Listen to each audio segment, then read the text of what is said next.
Assalamualaikum warahmatullahi wabarakatuh. Salam guru penggerak. Saya Wida Ulinuha, calon guru penggerak angkatan 6 Kota Cilegon dari SDIT Raudatul Jannah. Kali ini saya akan menjelaskan sekilas tentang pemikiran-pemikiran Ki Hajar Dewantara dan kemudian menyimpulkan poin pentingnya berdasarkan pemahaman yang telah saya miliki. Sebagaimana yang telah kita lalui sebelumnya, ada beberapa tahapan dan tugas pada modul 1.1. Mulai dari diskusi di ruang kolaborasi, berbagi di ruang refleksi terbimbing, membuat karya demonstrasi konstekstual, dan juga mengikuti elaborasi pemahaman. Secara garis besar, pemikiran pendidikan Ki Hajar Dewantara ada 6 poin, yaitu 1. Menuntun 2. Kodrat anak 3. Pendidikan berpihak pada anak 4. Bukan tabula rasa 5. Budi pekerti dan yang keenam, tukang kebun kehidupan. Pertama yaitu pemikiran tentang menuntun atau among.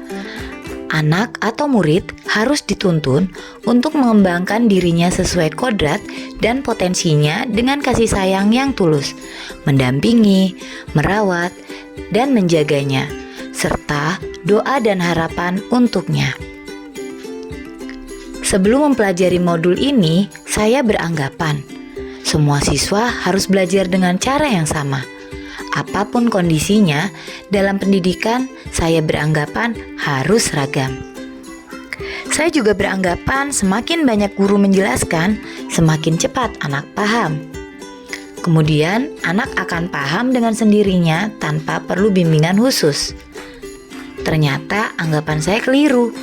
Setelah mempelajari modul ini tentang pemikiran menuntun, saya semakin paham bahwa sejatinya kita harus mendidik anak sesuai minat dan bakatnya, bukan keinginan guru semata.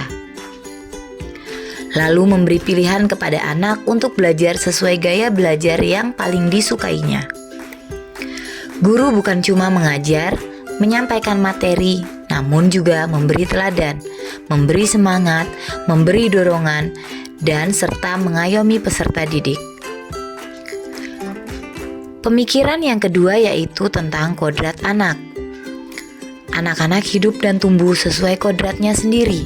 Pendidikan hanya dapat merawat dan menuntun tumbuhnya kodrat itu. Bermain merupakan salah satu kodrat anak. Bermain memiliki banyak fungsi, yaitu menyelaraskan olah rasa, cipta, karsa, serta budi pekerti.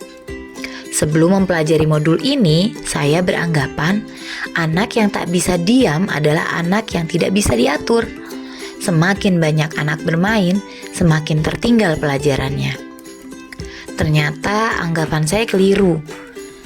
Saya kini sadar, pendidikan bukan sekedar mempertajam pengetahuan, namun juga memperkuat jasmani, memperhalus pekerti, dan meningkatkan motivasi.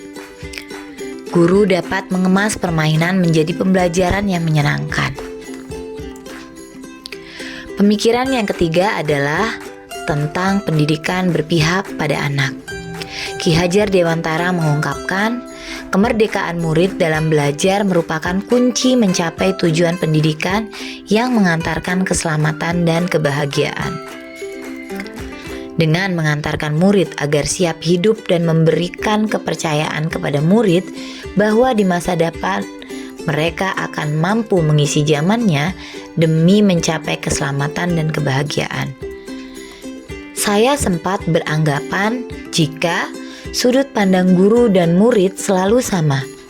Guru adalah pusat pembelajaran, sementara murid hanyalah objek atau individu pasif.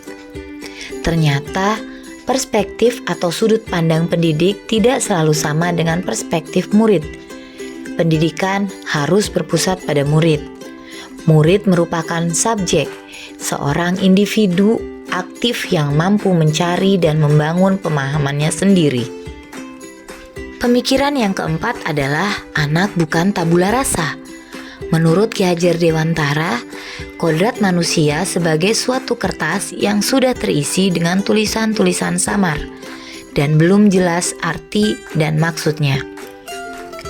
Pendidikan bertujuan menuntun, membantu anak untuk menebalkan garis-garis samar tersebut agar dapat memperbaiki lakunya untuk menjadi manusia seutuhnya. Kekuatan sosial kultural menjadi proses penebalan kekuatan kodrat anak yang masih samar-samar tersebut. Sebelumnya, saya beranggapan anak seperti kertas kosong. Hanya orang tua dan guru yang bisa membentuk anak sesuai keinginan mereka. Namun nyatanya, kodrat manusia telah terisi dengan tulisan-tulisan yang samar dan tidak kosong. Pendidikan bertujuan untuk menuntun, membantu anak untuk menebalkan garis samar-samar tersebut. Pemikiran yang kelima adalah tentang budi pekerti. Budi pekerti menurut Ki Hajar Dewantara adalah kemampuan kodrat manusia atau individu yang berkaitan dengan bagian biologis dan berperan menuntun karakter seseorang. Budi pekerti ialah perpaduan antara cipta, rasa, sehingga menghasilkan karsa. Awalnya saya pikir budi pekerti tidak akan berubah hingga anak dewasa. Budi pekerti juga tidak ada hubungannya dengan pengetahuan dan psikomotorik.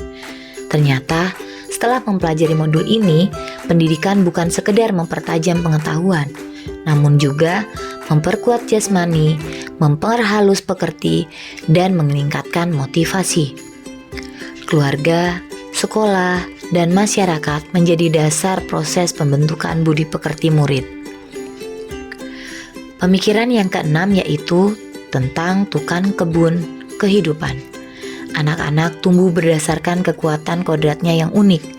Tidak mungkin pendidik mampu mengubah padi menjadi jagung, atau sebaliknya. Pendidik dapat menuntun tumbuh atau hidupnya kekuatan-kekuatan untuk memajukan perkembangan budi pekerti, pikiran, dan jasmani murid agar dapat memperbaiki perilakunya, bukan dasar hidup dan tumbuhnya. Sebelum memahami pemikiran tersebut, saya sempat meyakini pendidik adalah seorang pesulap yang mampu merubah apapun sesuai kehendaknya. Dengan perlakuan dan bimbingan yang sama, hasilnya pun akan sama. Namun setelah mempelajari modul ini, saya sadar bahwa pendidikan tidak bisa menseragamkan hasil yang didapat karena tiap anak punya potensi yang berbeda-beda. Pendidik hanya bisa menuntun dan merawat tumbuh kembangnya anak sesuai kodratnya. Setelah saya merefleksikan apa yang telah saya pelajari di modul 1.1 ini, maka saya akan melakukan penerapan pemikiran Ki Hajar Dewantara di kelas antara lain melakukan asesmen diagnosis sebagai upaya mengetahui bakat dan minat siswa baik kognitif ataupun non-kognitifnya. Lalu membuat kesepakatan belajar yang sesuai dan bisa melatih disiplin positif sehingga anak nyaman belajar serta budi pekertinya semakin terbentuk baik. Merancang pembelajaran yang menyenangkan, karena saya percaya untuk menciptakan kebahagiaan dan keselamatan, maka dimulai dari kelas yang perencanaannya matang dan juga menyenangkan. Selanjutnya, saya akan menjadi fasilitator pembelajaran yang menuntun anak berpikir kritis, memecahkan masalah, kreatif, kolaboratif, dan juga komunikatif. Selanjutnya, menciptakan inovasi, media atau permainan sesuai kearifan lokal. Karena pembelajaran kontekstual yang dekat dengan anak akan lebih bermakna serta menerapkan fungsi bermain sesuai kodrat anak. Demikianlah pemaparan tentang koneksi antar materi, kesimpulan, dan refleksi modul 1.1. Terima kasih telah menyimak. Wassalamualaikum warahmatullahi wabarakatuh. Salam Guru Penggerak.